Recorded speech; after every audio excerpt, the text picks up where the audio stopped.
That end which is sought for the sake of itself, and not for the sake of a further end, is an ultimate end. There the aim of the agent stops and rests. A thing sought may have the nature of an ultimate and also of a subordinate end, as it may be sought partly on its own account and partly for the sake of a further end. Thus a man in what he does may seek the love and respect of a particular person, partly on its own account, because it is in itself agreeable to men to be the objects of others' esteem and love, and partly because he hopes, through the friendship of that person, to have his assistance in other affairs, and so to be put under advantage for obtaining further ends. A chief end, which is opposite to an inferior end, is something diverse from an ultimate end. It is most valued and therefore most sought after by the agent in what he does. It is evident that to be an end more valued than another end is not exactly the same thing as to be an end valued ultimately for its own sake. This will appear if it be considered. 1. That two different ends may be both ultimate and yet not be chief ends. They may be both valued for their own sake and both sought in the same work or acts, and yet one valued more highly and sought more than another.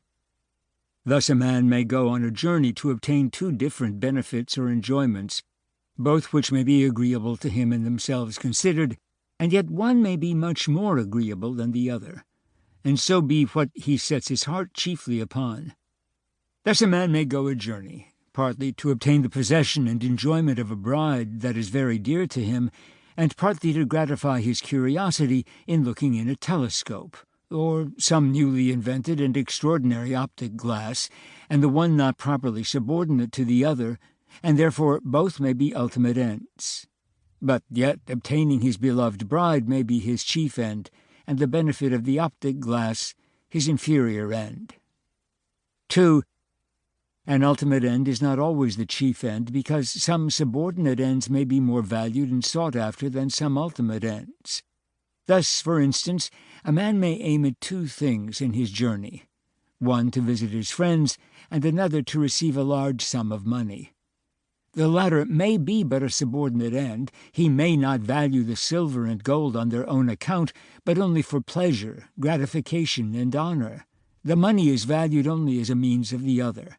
But yet obtaining the money may be more valued, and so is a higher end of his journey than the pleasure of seeing his friends, though the latter is valued on its own account, and so is an ultimate end. But here several things may be noted. First, when it is said that some subordinate ends may be more valued than some ultimate ends, it is not supposed that ever a subordinate end is more valued than that to which it is subordinate.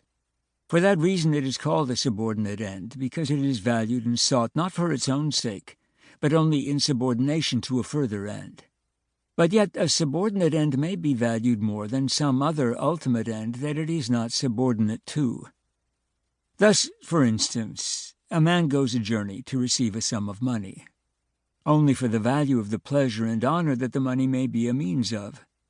In this case it is impossible that the subordinate end, namely his having the money, should be more valued by him than the pleasure and honor for which he values it. It would be absurd to suppose that he values the means more than the end, when he has no value for the means, but for the sake of the end of which it is the means. But yet he may value the money, though but a subordinate end, more than some other ultimate end to which it is not subordinate, and with which it has no connection. For instance, more than the comfort of a friendly visit, which was one ultimate end of his journey.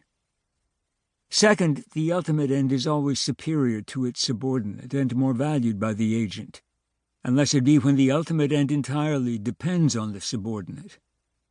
If he has no other means by which to obtain his last end, then the subordinate may be as much valued as the last end, because the last end, in such a case, altogether depends upon and is wholly and certainly conveyed by it.